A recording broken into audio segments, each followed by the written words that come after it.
Well, hello there and welcome to another episode of Back to the Clubs with me, Major K. I'm a DJ, producer and record label owner, and in this series I'm talking to other DJs about their club experiences. What was the first club they went to? What does a good club need to succeed? And what word is spelled incorrectly in every single dictionary? The answer to that one is incorrectly. The answers to the other questions are often surprising. Previous guests this season include Nico Parisi, Hassan Ghazi and Mike Push, and last week Nico Morano. Today it's Byman.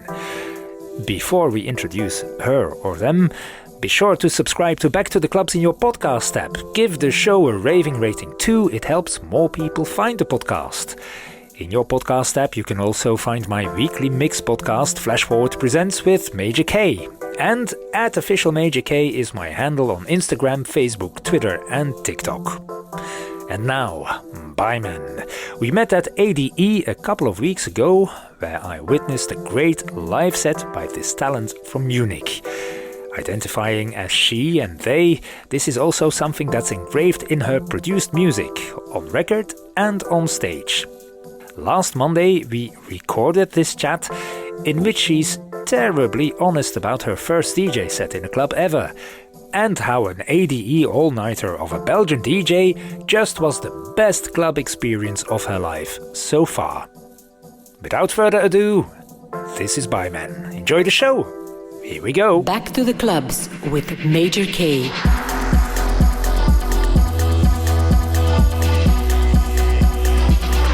With this time in Back to the Clubs from Germany, B-Man. Hello, B-Man. How are you doing?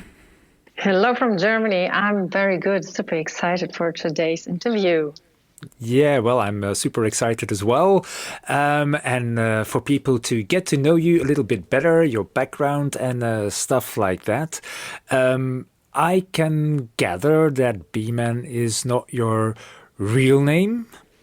No, it's my artist name, and the creation of my artist name has a specific background. I can explain a little bit more about it because this is like the base of my creating stuff, especially in electronic dance music, because I wanted to do gender trouble.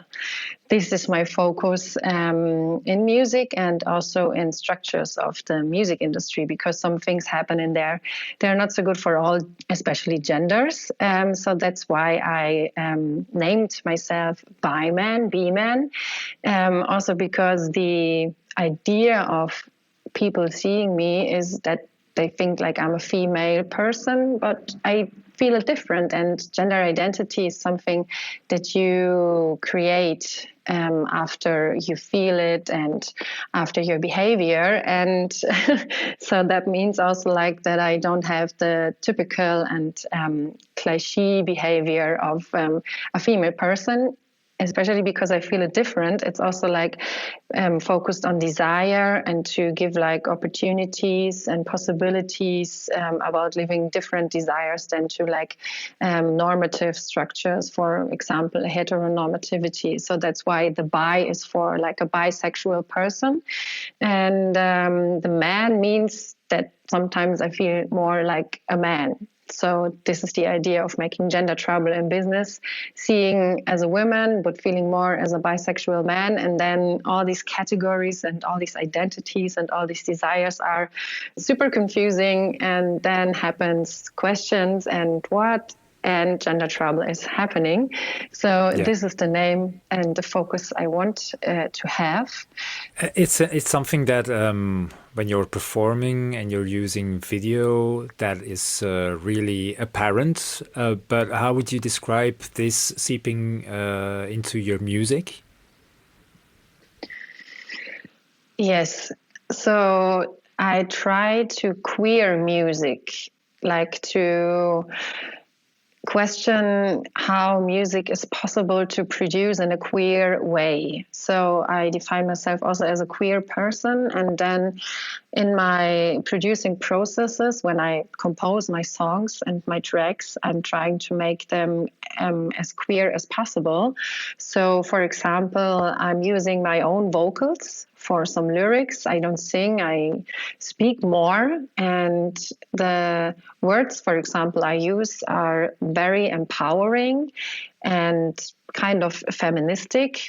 So the topics are gender possibilities, identities, toxic masculinities, or some revenges. I have a track called Vagina Revenge. And when I use my vocals, I want to redefine them as female. So I put a lot of filters and effects on it that my voice is not sounding like concrete female or something. So this is, for example, how I try to queer music. Yes, and that's an approach that you have been taking for a long time now? Yeah, almost. I'm starting producing in 2019 the first time.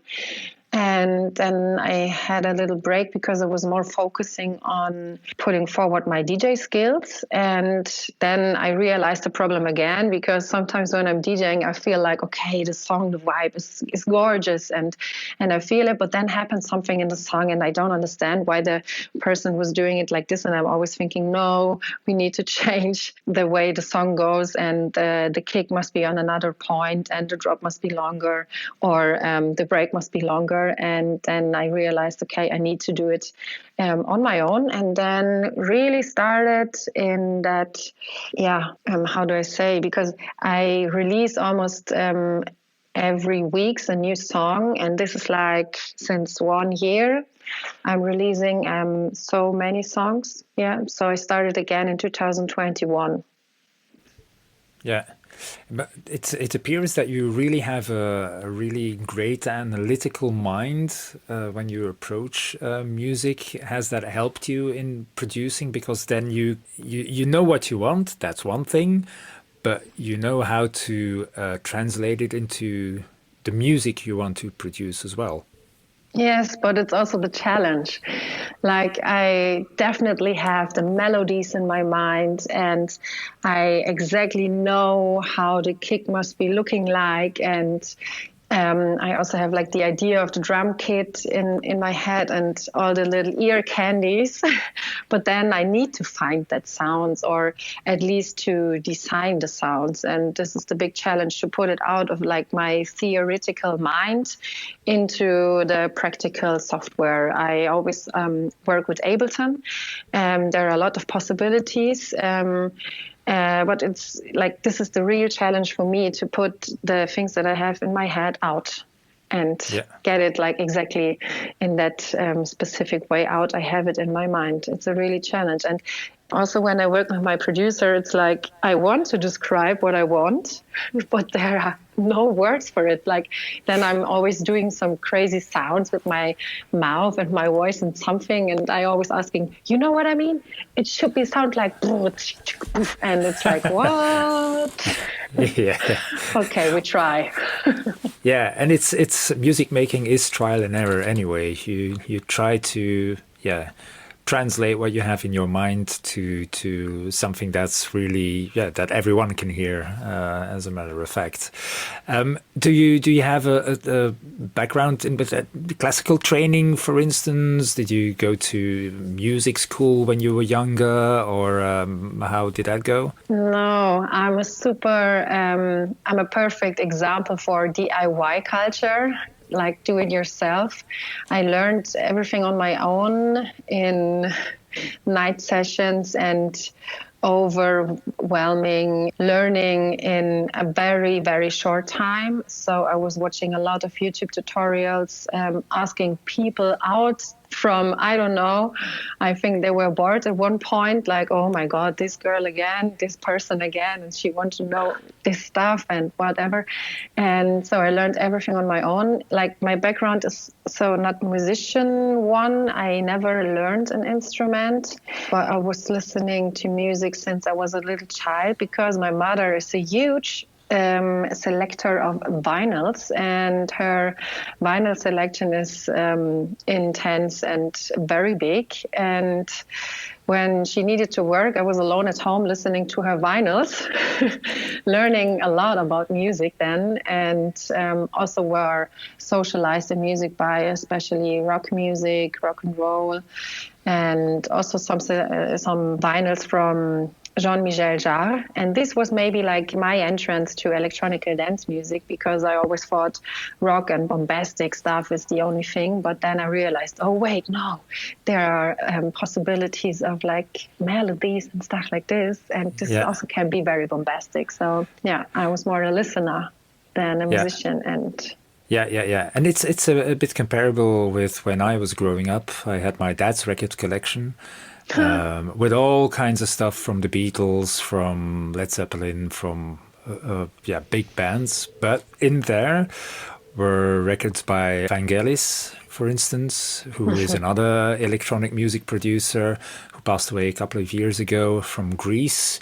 And that was so fascinating to hear those almost otherworldly sounds, and that it could still have like this effect on you. And it was really out of this world almost, but it really inspired me as well to discover electronic music, and later on then with electronic music projects like Daft Punk and Chemical Brothers, Prodigy, all those kinds of bands. I really and still like them almost more than the regular rock outfits, because they create sound, they create new sounds, and that was what was interesting me, and I guess that might be the same for you then. Exactly, especially the Chemical Brothers were catching me intensely, because they were combining like electronic dance music with some, I don't know, rock and roll genre and stuff. And I was like impressed about that kind of music. And this is like also I try to do in my music today, because I was in the beginning of the year, 3 months, working in Colombia. And in Colombia, like reggaeton is very present. Everywhere is sounding some reggaeton beats from somewhere, and they have really great sound systems. And it influenced me so much. But the reggaeton beat is like such a different beat.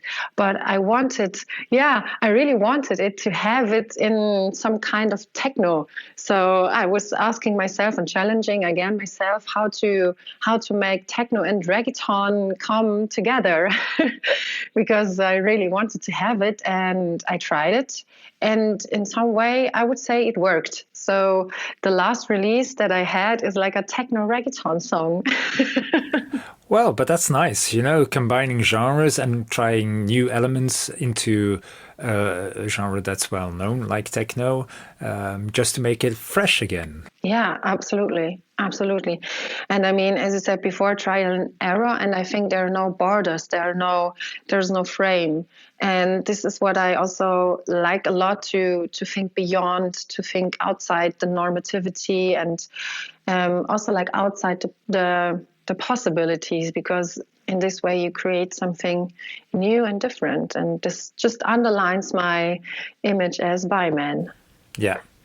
Well, I think people have gotten a really good impression of who you are as an artist and a producing artist. Now let's dive back to the clubs. You said you were listening to your mother's records, and your mother's record collection got interested in electronic dance music. At what point did you start to go out to clubs?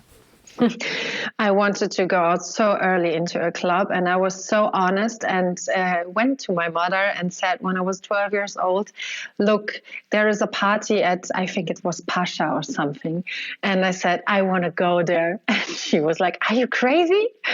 Who the fuck do you think you are? And I was like, well, I'm ready for it. And she said, no, there is the law and you're not ready. You're not allowed.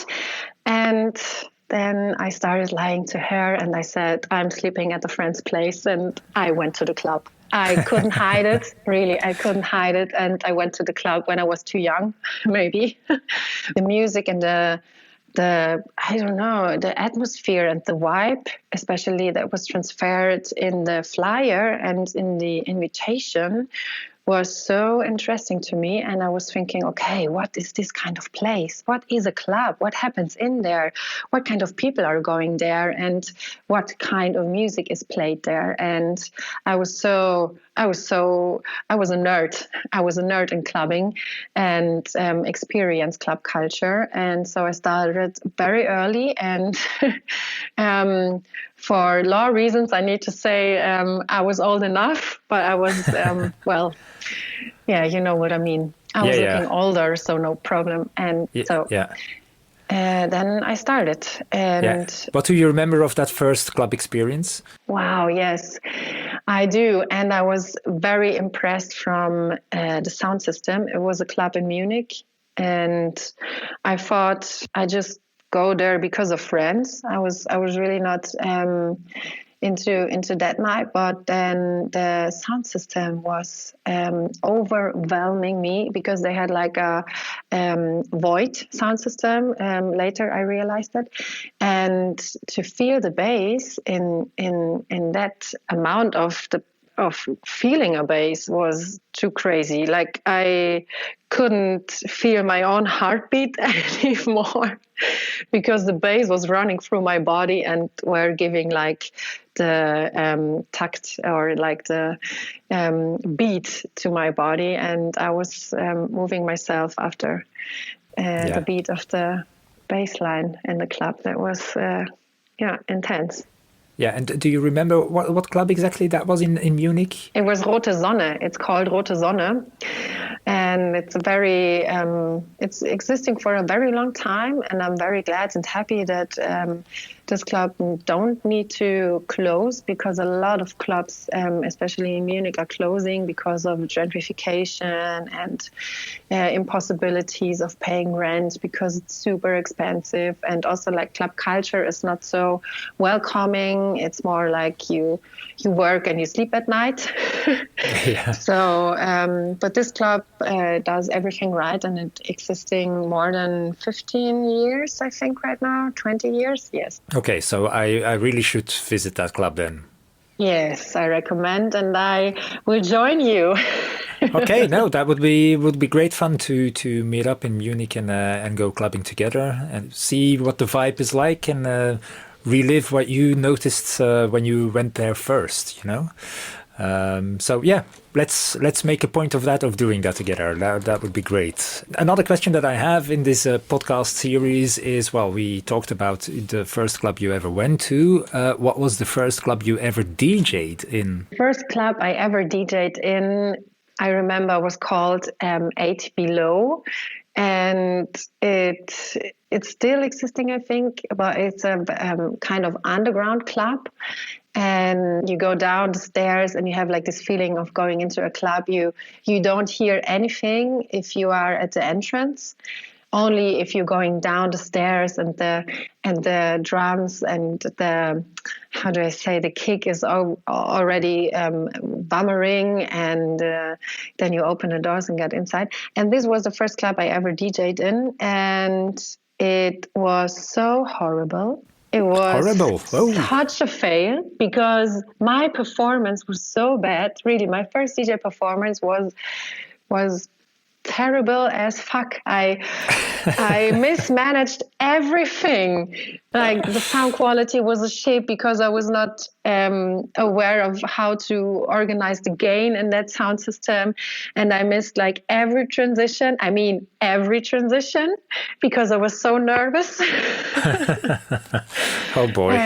Yeah, that was really sad, and I was so ashamed upstairs there, because I really had like a visible DJ booth and with lights on me, and everyone could see me, and it was like, what the fuck?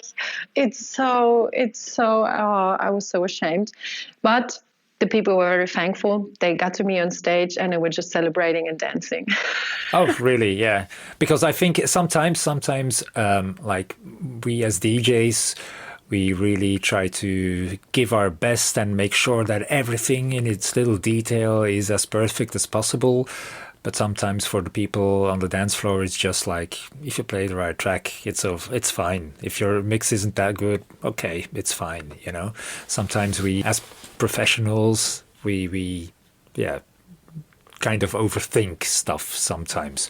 Though it's necessary. I still think that a well-played set elevates even more. But basically for people, sometimes it's just like, okay, good records, good choice. And perhaps that's one of the things that you already did right, even in that moment that you did everything wrong, as you self-explained, that you chose the right music, you know? Yes, I think so, because after the gig, I thought, oh my God, the club and the event manager never, ever book me again. Yeah. But then they said, okay, just practice a little bit and then we do it again. And then I become a resident there. Easy. Oh, nice. So, Okay. It can happen. I mean, not easy, but it can happen. Yeah. It was very nice. Absolutely. Well, that's a good thing, and that's, I think, inspiring for people who are aiming for a DJ career. That even if you got to start some place and some time, and then you get better and better and better and better. And if people can give you a shot and let you try, you can evolve from there and do, as I said, get better, get better, get better. So, well, that's good that they let you do that. Absolutely, yeah. You talked about the sound system in that first club you ever went to. I guess the sound system was really good in the club you first played at. Is that the main point in what defines a good club, that it needs to have a good sound system, or is there anything more that it needs as well? I mean, there are a lot of things that you need for a good club, but if you are questioning what is a club and what the most important thing is in a club and why clubs are existing, then it's music. And music wants to be played, I want to say, on a good sound system, because musicians and producers are putting so much effort and passion and emotions and power and work in tracks. And I would also say it deserves to be played on a very good sound system. So, and this is also like what it makes a very special experience, to have a good sound system, to hear the music as clean as possible. And so I would say it's one of the three most important things for a club, to have a great sound system. Yeah, and the others are? Like architecture, because I think going into a club and listening to the music is very inspiring. But also, if you are in a surrounding that makes you feel comfortable, that makes you release your body, that makes you go out of yourself and feeling in a different way that you do in your everyday life. So it should be like a place with, I don't know, some carpets on the roof, or some special light effect. Yeah, just give it that, perhaps a cozy feeling, no? Cozy feeling, definitely. Absolutely. To be somewhere else, in other spaces, in other dimensions. There is like everything possible. So make a room where is everything possible. Yeah, exactly. And so the music, the club, what it looks like, and the atmosphere there, and then there's a last one that you thought of. Another important thing is to have it as a safe space. So I would say an awareness concept, or at least a code of conduct, is essential, especially in these times. It's becoming more important to give like an advice to people how to behave in clubs and how to take care of each other. And I think also club culture is a really nice starting point for society to relearn or to learn again how to care after each other. That's a very nice sentiment, and I think that's sometimes undervalued, or sometimes not top of mind when people organize parties. But that's a really important one, I think. Absolutely. And if I rethink about how club culture was started and also techno as a social movement, with some idea of freedom and equality and especially no discrimination for no one, I experienced and realized that there's, for example, racism happening on doors or especially sexism happening in the club. And I was like, what? Wait, no. We want to have this as a social movement, also maybe as a critique on society. So we should take care of club culture and should take care of each other in club culture. Yeah, absolutely. And let that be a message to everyone that's really, really important. Really important. Another one of the questions that I ask every week, you started clubbing, you've seen a lot of DJs play. Is there one DJ and one DJ set that you saw in a club that blew you away, where you thought, well, wow, this is really something, and this is something perhaps that I aspire to do as well? Wow, this is a very hard question because I saw a lot of musicians, DJs playing.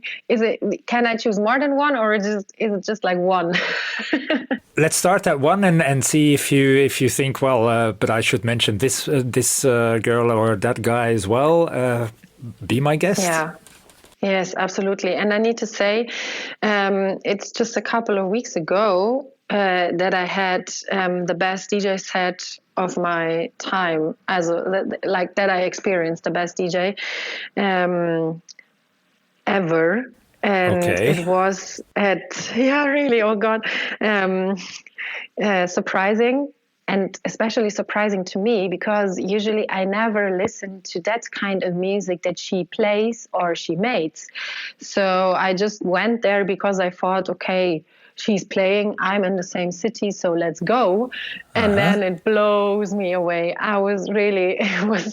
It was too intense and it was too crazy. And I was so surprised and I had a lot of fun. And it was in Amsterdam, in the Amsterdam Dance event, when I went to the Context Turbo Club invented by Charlotte de Witt.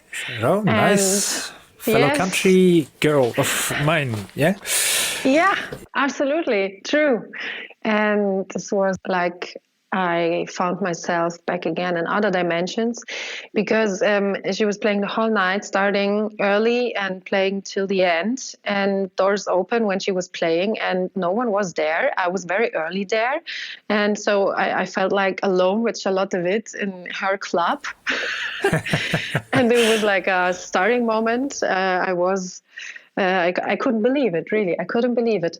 And then she was starting with some hypnotic vocals, and this already pushed myself into another dimension, and I was already trusting her a lot. And I think this was what makes it so special, because I trusted her, and I don't know. I would say I gave her everything, like my body, my feelings and stuff. And I gave it to her and said, okay, do however you want to play with that. Yes, yeah. And so I was catched by the first moment until the end. 6 hours. I couldn't left. Yeah. So that was really amazing then. I must say I was in Amsterdam at that moment as well, but missed that gig. You know how it goes in Amsterdam Dance Event. Yeah, it's like so much to do, so many parties to go to, and but this is a really warm recommendation for Charlotte Witte, her sets. That's for sure. She's going to be pleased to hear that, I think. Hopefully she's hearing that. Yeah, I would love to. I'll make sure. Nice, gorgeous. Yeah, for sure. Okay, so that's a recommendation, a raving recommendation even. Talk about your own DJ sets then. Which one is the most memorable? And I guess we're not going to talk about that one first one that wasn't that good.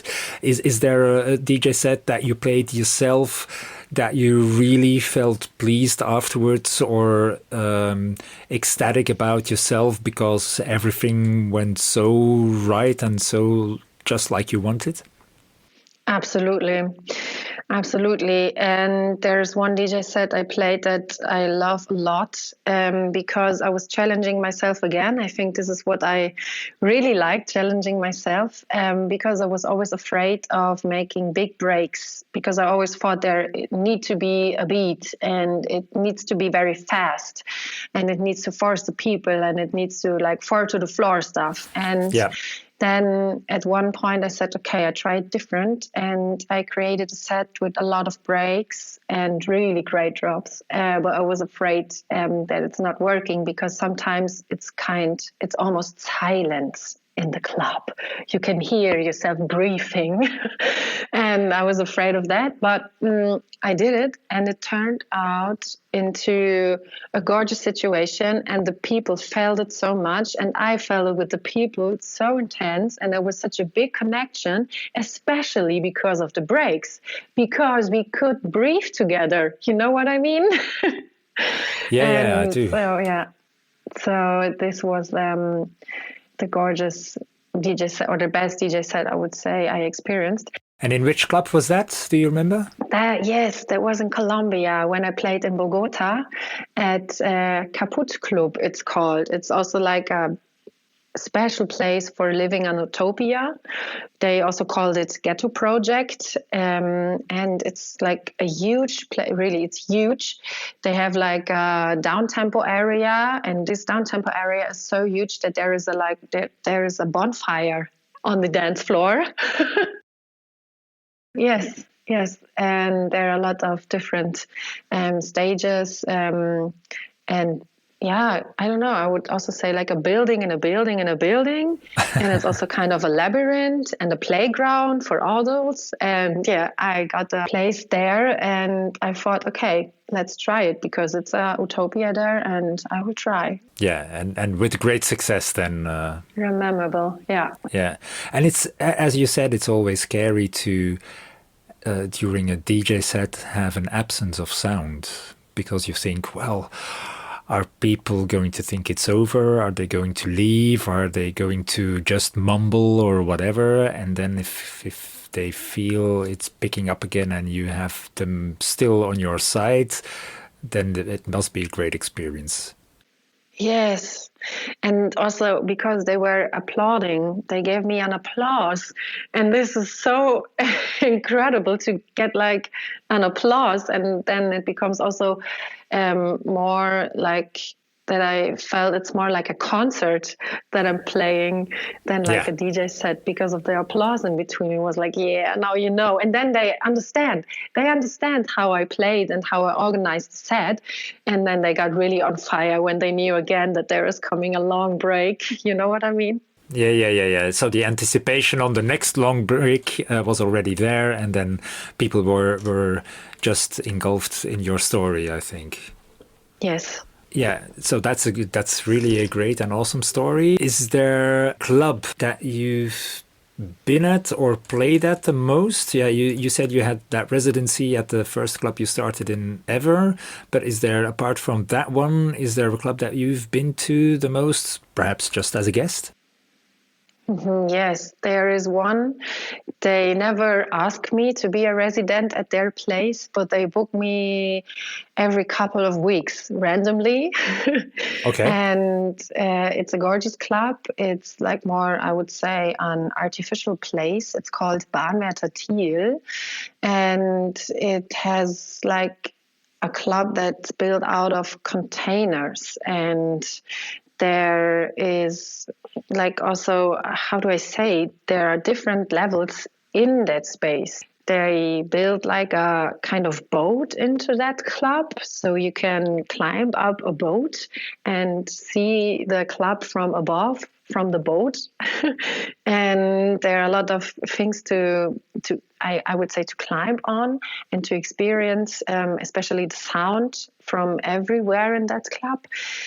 So also the sound system is really, really great. It's a Function 1 and it's gorgeous, organized. The sound engineer people are like sound engineering people. Yeah, they know what they are doing. Yeah. They know what they do, exactly. And also the surrounding, if you like just going out for a moment to take a rest, is like a museum. It's an exhibition. It's an interactive exhibition, and they changing all the time. They are never staying the same. So they invite different artists to make graffitis or installations or sculptures or stuff. So every time, every couple of weeks when I come back, I mean, it's like not almost everything different, but a lot of things are different. So it's always going to a new exhibition to experience new art. And yeah, this is the place I like a lot, and this is the place where I played a lot and the most. That sounds like a really awesome club. Really awesome club, because the experience is always different. Even if it's the same place, it still can surprise you each time that you go there. Do you think that this would qualify as the best club in the world, or is there another one that comes to mind if we would use those terms? Wow, the best club in the world. Well, they are close to be a very, very good club, but I think to be a best club, there's missing some things. Like what? What would you have them do to gain that title of best club in the world then? More experience. I think they're missing the possibility of visuals. I just realized that visuals are super important to underline the music, and also light effects or visuals. And they have a really nice light system to play with it, but for like a really audiovisual experience, and I also calling myself an audiovisual artist, they are missing in there. And it makes the experience of the music so much more intense if you have visuals with you. And so, and what club would do all that already that you think is worth mentioning then? I think it's more a combination. Okay. I think it's more a combination about a club with a lot of visuals and the possibilities of visuals and the huge sound system. So I'm inspired, especially right now, from like the movement and the creation that comes from awakenings, afterlife, and those people. Yeah. Well, I'm not sure if they have their own club, but maybe. But for now, I would really say the Context Turbo Club that Charlotte Witt put into the theater. She just put a club into the theater with an intense sound system and like visual walls. So you're just seeing her on stage, and then in front and behind, also like on different levels, so that you sometimes have the imagination that it's like 3D or something. And that it moves into you and back, and this huge sound system. I would say this is a very good place to be. Okay, well, other clubs, take notice. This is what you need to do. Well, you can only learn from other experiences, I think. So. Absolutely, very easy. Big sound system, visuals, and awareness. Yes, exactly. In that respect, is there a club that you really want to play at that you haven't played before, and that's still on your bucket list? That you, whenever, if you get the opportunity, you'll be right there and go play that club? Yes, I would love to play at S2E5 in Berlin, because they have such a nice policy about like awareness and visibility. So they say no photos inside, and they keep it as an experience for that moment. And I really like this because I see so many phones and video cameras on DJ gigs, especially from like World League DJs. And I think stop making videos just experience and just enjoy the moment. And I think in Sisyphos there's like happening this kind of magic. So I really want to play there. And then I also would love to play on some big festivals, because Burning Man is also something that I have on my bucket list, like just to go as a fan and as a person to be there, and also to get the possibility to play there. So I'm working on that. Yes, even when it gets really muddy, like this year apparently. Even then, I like challenges. And I mean, being in the desert with some mud is like really the challenge I want to. But I don't know how it is if I'm really in that situation. I was kind of scared also, because it's nature, and nature is wild. And so I was also thinking about the people, how they organize, are they good, is the carrying system okay, and exactly. Well, okay, now we know a little bit more about your club experiences. We know a little bit more about who you are as an artist and how that does combine, so to speak. The only thing that remains to be said is, what are your plans for the future? Where can we find you? What are you going to do musically? What's up with that? Yes, I have gorgeous plans for the future, especially now. In a couple of days, I go to the island for producing an album, because I realized it's impossible to organize making creative music as I want it into my everyday life. So I said, okay, goodbye. I'm going for a couple of weeks to the Philippines for producing, only making music. And then I come back and releasing this album, and you can find it everywhere, and you can find me everywhere. I'm on Spotify, Apple, Deezer, iTunes, and also on all the socials. I'm especially active on Instagram and more TikTok. I would say I'm more fun on TikTok than on Instagram. Okay. And you will find me there. And also I'm releasing another song this year, and a little EP comes out on 8th of December. A lot of things happening. And then I hope with all the great stuff that I have with me, I'm going to play a lot of festivals next year, and also a lot of DJ gigs. Well, that sounds really promising and something to look forward to.